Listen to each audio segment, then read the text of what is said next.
ஆரம்பத்துல இருந்து ராஜ்குமார் பேசுற போது நம்ம உங்களை சேர்த்து பேசுறாரு. அது தப்புமா அவர் செஞ்சது. சில கூட்டணிகள் எப்போது உருவாகும் என்று நமக்கு தெரிவதில்லை நண்பர்களே. எல்லாரும் திருந்திட்டாங்களா? திருந்த மாட்டாங்க. அதுக்காக நீங்க என்ன பண்றீங்க? எல்லா புத்தகத்தையும் எரிச்சிடலாமா? புத்தகத்தை படிக்கிற போது நண்பர்களே, நம் மனதுக்குள்ளே ஒரு விதை விழுகிறது. அந்த விதை நாளைக்கு ஒரு மழை வருகிற போது முளைத்து எழும். அதனால் அது முளைக்கிற காலம் வரை நாம் காத்திருக்கிறோமே, பண்படுகிறோமே, அது அந்த புத்தகத்தின் துணையால் தான். இவர் சொல்றாரு எல்லாரும் திருந்துட்டாங்களா? புத்தகத்தை நாம் பாடி ரசிச்சுட்டு போறதுக்காகத்தான் எல்லாம். அவர் சொல்றாரு அது என்னங்க கேலண்டர் யார் பார்க்கிறார்கள்? நீங்க பார்க்கறதுல உலகத்துல ஒத்துமே பார்க்கறது கேலண்டரே விக்கிறது இல்ல. அப்ப கேலண்டர் எதுக்காக போடுறாங்க? எல்லார் வீட்லயும் பெண்கள் தான் வந்து பாப்பாங்க. இன்னைக்கு கிருத்திகையா, இன்னைக்கு என்ன இருக்கு, இன்னைக்கு சிவராத்திரியா, இன்னைக்கு அதுவா, பிரதோஷமா, எல்லா வீட்லயும் பெண்கள் பார்த்து நீங்க தாமதமா எழுந்துக்கிறீங்கிறதுக்காக உலகமே விடியாதா? நீங்க ரூம்ல கேலண்டர் கிடையாது. பாக்கெட்ல இருந்து லட்சுமி இறங்கினாத்தா சரஸ்வதி வருவா. என்ன சார் அப்படி சொல்லலாமா சார்?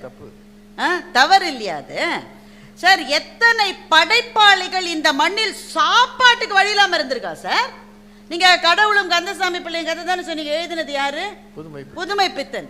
அவருக்கு எழுத்துனால ஒரு பயன் இல்லைங்க. மனுஷன் வந்து வறுமையில தான் இறந்து போனாரு. அவருடைய குழந்தையே பறி கொடுத்துட்டார் வறுமையில. அப்ப வேற ஏதாவது வேலைக்கு போயிருக்கலாம் தானே?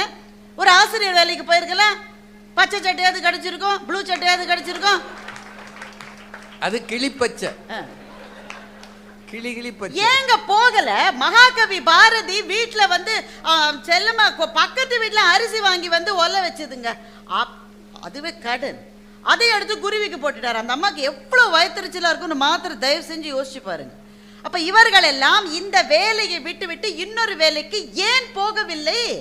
லக்ஷ்மி தான் வரலையேன்னு சரஸ்வதி அவர்கள் கைவிடவில்லையே. லக்ஷ்மி வந்தாலும் வராவிட்டாலும் சரஸ்வதியை ஒரு நாளும் கைவிட மாட்டேன் என்று அவர்கள் வாழ்ந்தார்கள் என்றால் எதற்காக? லக்ஷ்மி வந்தாதான் சரஸ்வதி வருவா? கிடையாது. லக்ஷ்மி இல்லாவிட்டாலும் சரஸ்வதியை துதித்து கொண்டிருந்த படைப்பாளிகளால் தான் இந்த உலகம் இன்றைக்கு இத்தனை தூரம் வளர்ந்திருக்கிறது நண்பர்களை மறந்து விடாதீர்கள். ஒரு ஆசிரியர் இருந்துட்டு பேசுற பேச்சு நாளைக்கு ஒரு பிள்ளை பரீட்சை ஒழுங்கா எழுதும் உங்க சப்ஜெக்ட்ல 1330 குறளையும் ஒப்பிக்கிறவர்களுக்கு எல்லாரும் கொடுங்க. எந்த பெற்றோராவது சொல்லுகிறாரா நீ இந்த குறள் படி வாழ் என்று? இதுல சொன்னா கேட்க மாட்டேன். ஆசிரியர்களா இருக்கட்டும் ஒரு பிரச்சனைங்க. விடாம பேசிட்டு அட்வைஸ் பண்ண ஒரு பய கேட்க மாட்டான். நீங்க வாழ்ந்து காட்டுனா அதுபடி வாழும். சலனம் இல்லை, எனக்கு புரியவும் இல்லை. என்ன பொருள்? பெயக்கண்டும் நஞ்சுண்டமைவர். சாப்பாட்டுல விஷம் போடுறான்னு பார்த்தா கூட பண்பாடு உடையவர்கள் அதை பார்த்து வந்து சலவம் ஐயோ விஷத்தை கலத்துட்டால கத்த மாட்டான். அப்போ கூட அமைதியா இருப்பான். அவன் தான் நாகரிகம் உடைய. இதுதான் இந்த குறளினுடைய பொருள். இது நம்ம ஒத்துக்கிற மாதிரி இருக்க. இப்போ போடுற சாப்பாட்டில் ஒருத்த விஷம் கலந்துட்டா நம்ம வந்து நாகரிகம் கருதி சும்மாவா இருப்போம். என் சாப்பாட்டுல நீ இப்படி தானே நம்ம சொல்லுவோம்.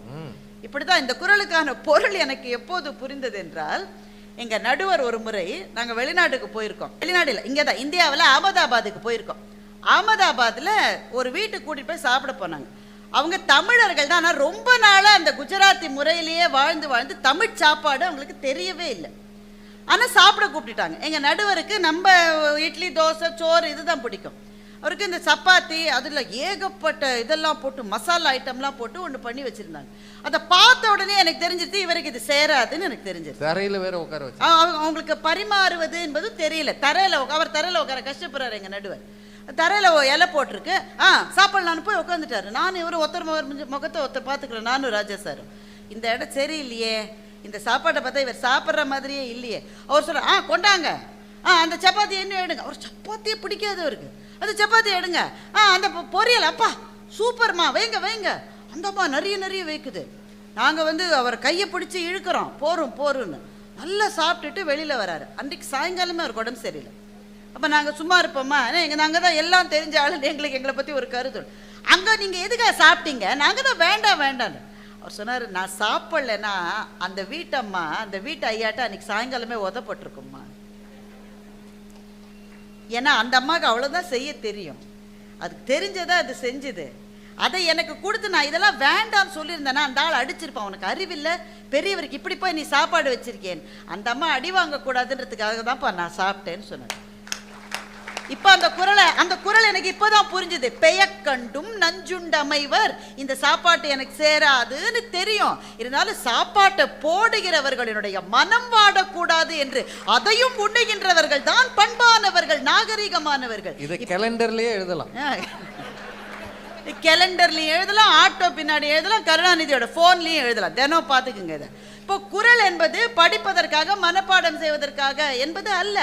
அது ஏதோ ஒரு நாள் புரியும். நான் சொன்னல, ஒரு விதை எப்போது முளைக்கும்னு தெரியும், ஏதோ ஒரு நாள் புரியும். அப்படி புரிய வேண்டும் என்றால், வாழ்க்கையை தெரிந்து கொள்ள வேண்டும் என்றால் அந்த குரல் நமக்கு அவசியமாக தேவை, படித்து இன்புறுவதற்கு அல்ல அப்படின்னு நானும் ரேவதி சொன்னா. இவங்க 2 பேரும் ஒரு வெளிநாட்டு புத்தகங்கள்லாம் வருது, அதெல்லாம் நான் மகிழ்வதற்காகன்னு சொல்றேன்.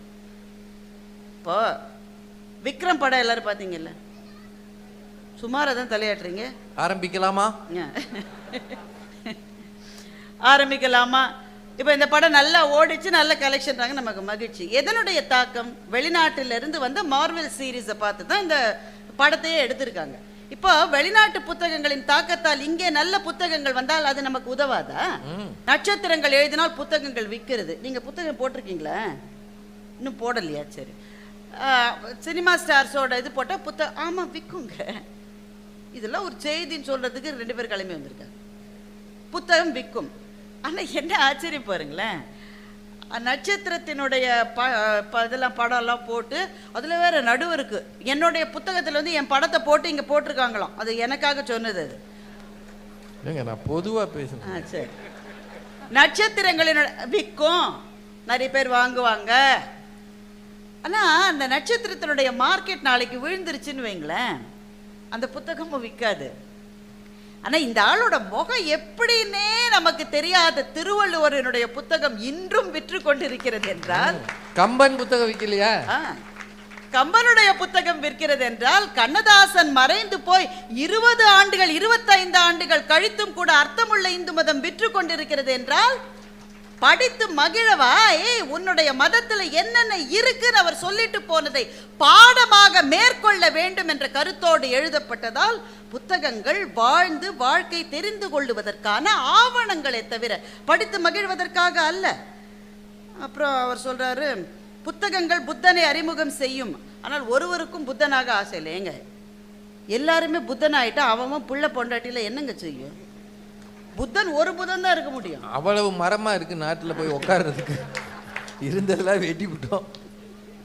எல்லாருமே புத்தனா போக முடியுமா? ஒருத்தன் ரொம்ப துறவியா, ஒய்ஃபோட ரொம்ப சண்டை வந்துருச்சு, அதனால துறவியா போறேன்னு சொல்லிட்டு ஓடினான். ஏன்னா அந்த அம்மா சொல்லிருச்சு, எனக்கு ரொம்ப முடியல, என் சேலையை இன்னைக்கு துவைச்சு வைங்கன்னு அந்த அம்மா சொல்லிருச்சு. ரொம்ப கோவம் வந்துருச்சு அவனுக்கு. என்னை பார்த்தா நீ சேலையை துவைக்க சொன்னேன்னு போய் ஓடி போய் சன்னியாசியாகி ஒரு மடத்தில் சேர்ந்துட்டான். அது ஆண் சாமியார்கள் பெண் சாமியார்கள் எல்லாரும் இருக்கிற இடம். அது அங்கே போன உடனே, குருவே நான் எல்லாத்தையும் திறந்துட்டேன், எனக்கு இங்கே என்ன வேலைன்னா, இங்கே இருக்கிற பெண் சகோதரிகள் 100 பேருனுடைய புடவையை துவைக்கிற வேலை உனக்கு, ஒழுங்கா ஒரு புடவையை துவைச்சிருக்கலாம். துறவு என்பது எல்லாருக்குமானது அல்ல, புத்தனால் தான் துறவியாக இருக்க முடியும். ஆனால் அந்த புத்தனுடைய கருத்துக்கள் புத்தகங்களாக வருகிறதை நாம் படிக்கிற போது நமக்கு வாழ்க்கையை பற்றிய வெளிச்சங்கள் கிடைக்கிறது. புத்தருடைய வாழ்க்கையில் நடந்ததாக ராகுல் சாங்கிருத்தியனே ஒரு புத்தகத்தில் எழுதுகிறார். அவர் பிச்சை வாங்க போன போது ரொம்ப கேவலமா பேசுறாங்க, திட்டுறாங்க, கேவலமான வார்த்தைகளை ஒண்ணுமே சொல்லாம சிரித்த முகத்தோடு புத்தர் அங்கிருந்து நகர்ந்து விடுகிறார். ஒருத்தர் கேட்டார், ஏங்க அவ்வளவு திட்டுறானே அவன், உனக்கு ஒண்ணுமே இல்லையா உனக்கு? புத்தர் சொல்லுகிறார், நண்பா நீ எனக்கு ஒரு பசுமாட்டை கொடுக்கிறாய், அந்த பசுமாட்டை நான் ஏற்றுக்கொள்ளவில்லை என்றால் அந்த பசுமாடு யாருக்கு சொந்தம்? அப்ப எனக்கு தான் சொந்தம். நீ எனக்கு ஒரு உடையை கொடுக்கிறார், அந்த உடையை நான் பெற்றுக்கொள்ளவில்லை என்றால் அது யாருக்கு சொந்தம்? எனக்கு தான் சொந்தம். அது போல என்னை திட்டி அவர்களுடைய வார்த்தைகளை நான் பெற்றுக்கொள்ளவில்லை, அப்போது அது அவர்களுக்கு தானே சொந்தம் என்று புத்தர் சொன்னதாக ராகுல் சாங்கிருத்தியன் எழுதுகிறார். எல்லாரும் புத்தனாகணும்னு அவசியம் இல்லை. ஆனால் புத்தரினுடைய வாழ்க்கையை பற்றிய வந்த புத்தகங்களால் நம்மளை யாராவது ஒருத்தர் கேவலமா பேசிட்டா இந்த கதை நமக்கு ஒரு ஆறுதலை தருகிறது அல்லவா, வாழ்க்கையை வாழ்வதற்கான ஒரு பாதையை தருகிறது அல்லவா. சொன்ன சமையல் குறிப்பு புத்தகம் தான் விற்கிறது நடுவர் வேற சொல்றார். இவங்கெல்லாம் ரொம்ப அவுடேட்டடா இருக்கிறார்கள், யாரிடம் போய் சொல்லுவது? யார் இப்ப சமையல் குறிப்பு புத்தகத்தை சமைச்சதே இல்லம்மா, அது தெரியும் எங்களுக்கு.